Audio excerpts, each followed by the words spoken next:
En revanche, ce qu'on sait, c'est que les raisons pour lesquelles un détenu peut rester en détention dans sa situation, on ne les a pas dans son dossier. Il a toutes les garanties de représentation, il va pas se sauver. Renouvellement des faits, à ma connaissance, il n'envisage pas de se présenter à la présidence de la République. Destruction des preuves, c'est bien tout le sujet, il n'y a pas de preuves dans ce dossier. Des pressions sur les témoins, on imagine mal qu'il aille discuter avec des témoins qui d'ailleurs ont été complètement mis de côté avec d'autres personnes. Il y a eu 12 ans d'instruction. S'il y avait eu une concertation ou des concertations, elles auraient déjà eu lieu. Donc, on espère, nous espérons, et c'est ce que nous plaiderons devant la Cour d'appel, qui ne peut pas être prise en compte par un tribunal, en l'espèce par une Cour d'appel, pour décider du maintien ou non en détention.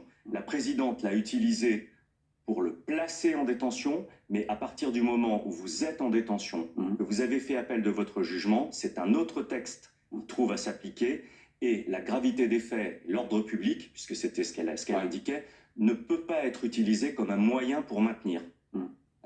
Quand mise en liberté le jour de son incarcération, le délai moyen pour que la Cour d'appel examine une demande de mise en liberté à Paris, c'est 3 semaines. Donc, on a une semaine qui s'est écoulée, vous l'avez rappelé tout à l'heure. Il nous reste 15 jours. Nous espérons qu'au moins dans 15 jours, il y aura cette audience au cours de laquelle nous pourrons faire valoir tout ce que je viens de vous expliquer.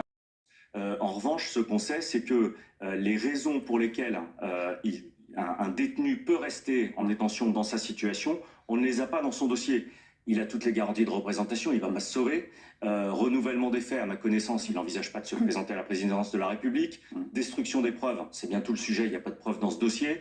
Des pressions sur les témoins, on imagine mal qu'il aille discuter avec des témoins qui d'ailleurs ont été complètement mis de côté avec d'autres personnes. Il y a eu 12 ans d'instruction. S'il y avait eu une concertation ou des concertations, elles auraient déjà eu lieu. Donc, on espère, nous espérons, et c'est ce que nous plaiderons devant la Cour d'appel, qui ne peut pas être prise en compte par un tribunal, en l'espèce par une Cour d'appel, pour décider du maintien ou non en détention.